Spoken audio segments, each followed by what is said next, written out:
everyone, welcome to my YouTube channel. If you are new here, welcome. My name is Malebo. If you are returning, thank you so much for coming back. I really do appreciate you for coming back. So on this video, I have decided that I'm going to sit down, chit chat with you guys and share with you guys how my wedding planning experience was like. I really do hope that you guys do enjoy this video. I hope you get entertained. I hope that if you're getting married very soon, I do hope that you take something from my experience, that you learn something. So yeah, I do have with me a glass of wine because I mean, when I share these stories, I do want to have a glass of something, otherwise I'll get thirsty. And also I have written down the points that I want to share with you guys on a piece of paper because yeah, I had to speak in order. I had to write it down. So without any waste of time, let's jump straight into this video.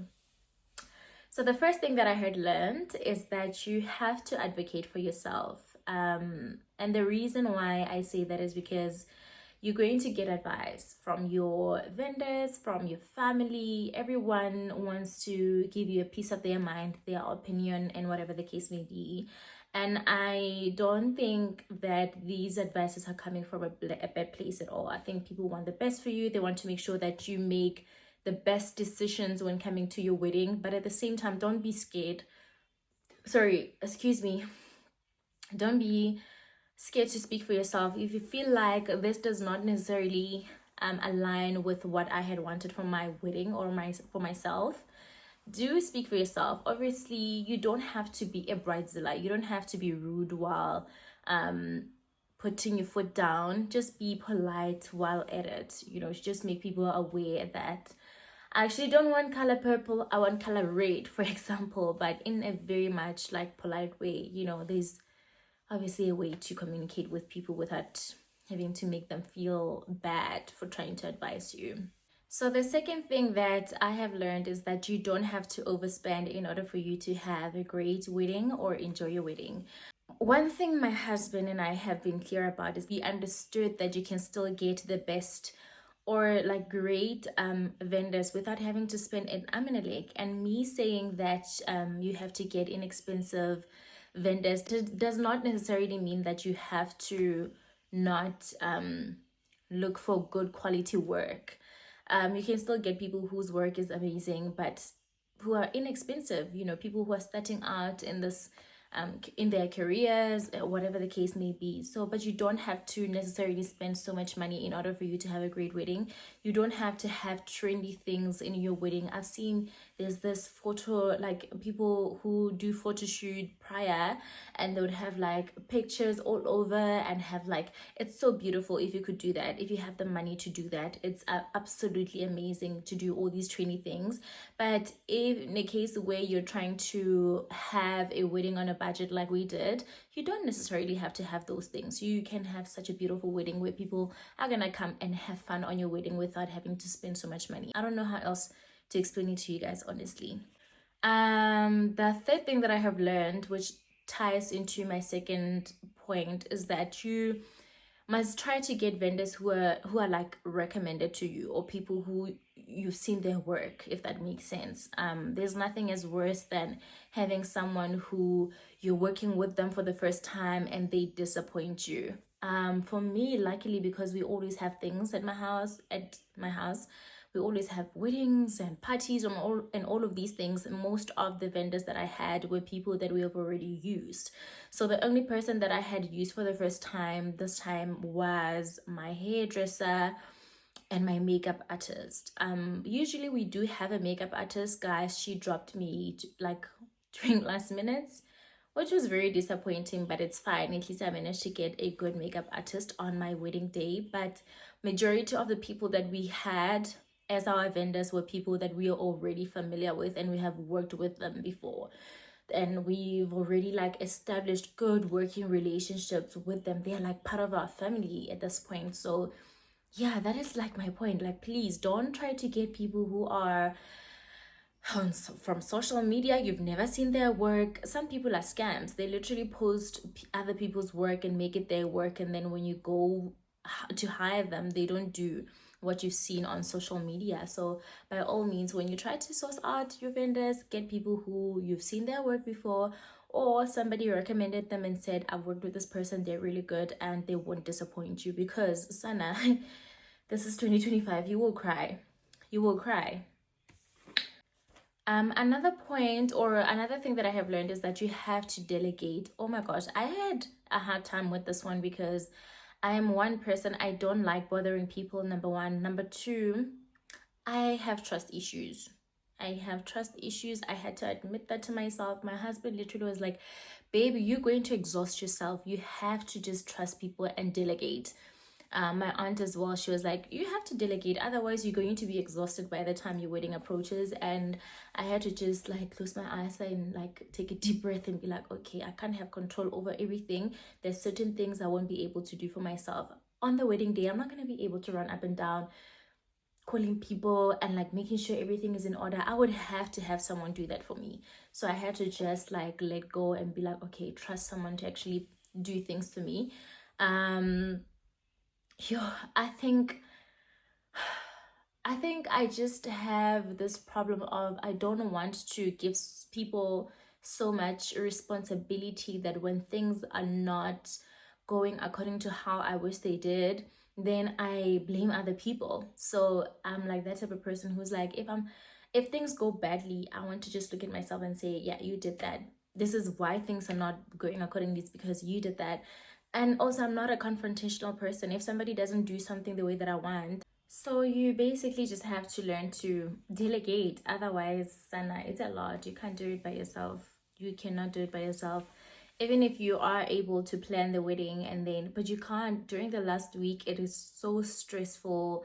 The emotions are just all over the place that you can't be the one to like now be dealing with these vendors. And I had this particular one that week, the last week of the wedding, and I kept saying to her, here are the numbers of somebody that you need to speak to from here on regarding payment, regarding anything at all. She kept on sending, like insisting to send messages to me.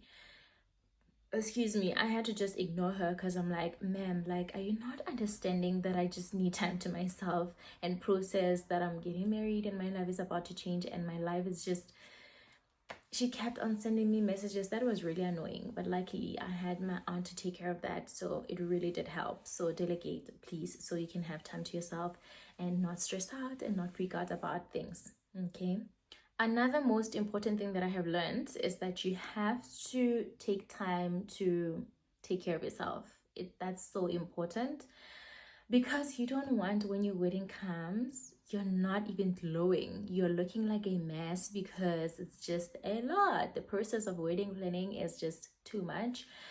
For me and my husband, one of the things that we have done to take care of ourselves was to pray and fast. We made sure every week we pray and fast. I'm not even joking. I think we also understood how important this was for us, and how also the devil was working full time. So in order for us to be 10 steps ahead, we had to involve God. There was no other way. So that was, I think, part of our self-care.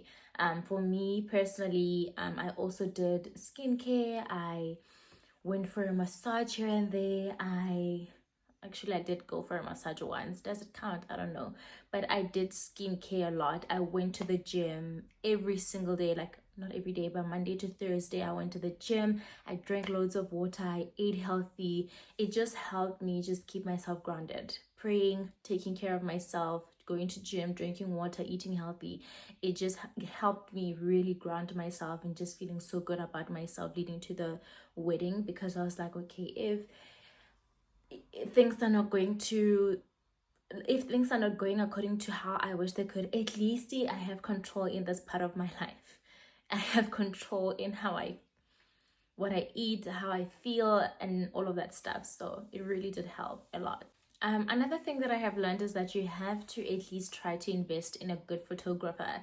As much as I said that you have to not spend a lot of money, but at the same time, one of the mistakes that I have learned is that you have to invest in a good videographer.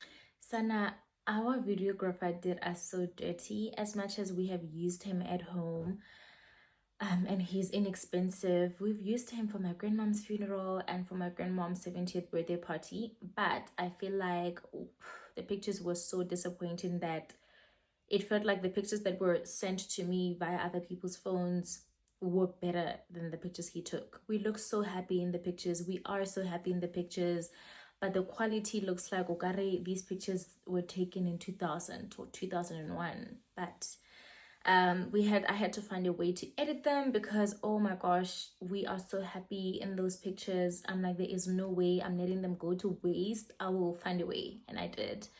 But if there's anything that I'm like, oh my gosh, do definitely spend a lot on it or splurge on it, definitely get a good quality videographer, you know. Another thing for me that was like a non-negotiable when coming to having to spend a lot of money on was my whole entire look. My hair, my makeup, my hair, my makeup, my dress, my nails, my shoes. I wanted to make sure that they are like I look my best and I feel my best. I didn't want to like look back at how I looked at my wedding and I'm like, oh my gosh, what the hell? So I literally had to spend a lot of money.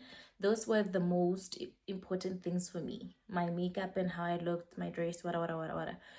Other stuff, I was like, it's okay. We don't have to spend a lot of money. Even now, like I said, I learned that you actually need a good photographers. Those are your memories. Those are the pictures you're going to be looking at 20 years down the line. So definitely make sure that they are the best. Sure, another thing that I have learned, guys, this one was a big one for me. I learned that the hardest part about planning for a wedding is not planning for a wedding at all. The hardest part about planning a wedding is dealing with people. Oh my God.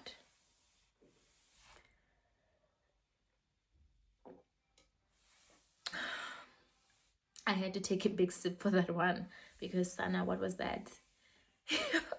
What was that? Your people will make planning a wedding feel like a nightmare. For me, at some point, I felt like, oh God, we are preparing for a funeral. That's how it felt. There was just a lot. I'm obviously not gonna get into the details, but it was too much. And here I was thinking that planning a wedding is so fun. You're in love. You can't wait to marry the love of your life and like literally just enjoy the rest of your life. Excuse me, but yeah, I was in love. I am in love. It was incredible. Things were fine between my partner and I. But the people, Sana, yo. I think looking back, I'm just so grateful that I had my husband and he was very supportive and he has given me so much strength during the whole planning process because it was really tough. I could have lost my mind. I could have cried all the time, but he made sure that like he was there for me and he was strong for me and he helped me just toughen up and just be like, okay, you know what? And I'm so thankful that I married such an amazing, incredible partner. But otherwise, it's a shame I couldn't have done it by myself. And I think the whole process had also like prepared me to that week leading to the wedding and the wedding day itself. I had mentally prepared myself that it was just gonna be a lot in terms of like just drama and whatnot. But actually it wasn't. It was such a peaceful week. So yeah, I had to just constantly remind myself that I have no control over certain things. I have no control over how people behave or react to certain things. I think also it just really helped me to just prepare for the week and the wedding itself because I just knew that there are certain things that are not going to go according to plan, but I have no control over it. I have to just control my emotions and how I react. For example, my makeup artist pulled out during last minute, literally a week before when I booked her 6 months in advance because that's how like I really wanted the best when coming to how I looked. She canceled during last minute. I had to try to find a replacement, which was so hard because people were already fully booked. I had to pay so much money to get a replacement.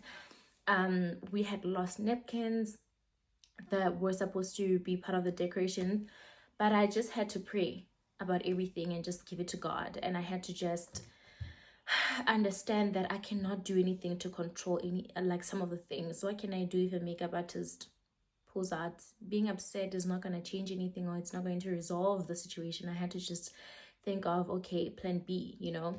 Which brings me to the next point, which was you always have to have plan B. The whole situation with a makeup artist really taught me that, Sana, when coming to wake up stuff, wedding stuff, you have to have a plan B. People are gonna pull out during last minutes, and I think I had already had that in mind to say someone is going to pull out last minutes. So then, if they pull out, then what? You don't have a backup plan. For me, I had even thought about the decor, but luckily my aunt was the one doing decor, so there was no way she was going to disappoint me when coming to that. Our wedding was so much fun, and I'm so grateful that we got to have so much fun and with the people we love, our family and our friends. Guys, please do like, share, subscribe. I'll see you guys in my next video. Thank you so much for tuning in. I hope you guys did enjoy this video. I'll see you guys very soon. Mwah.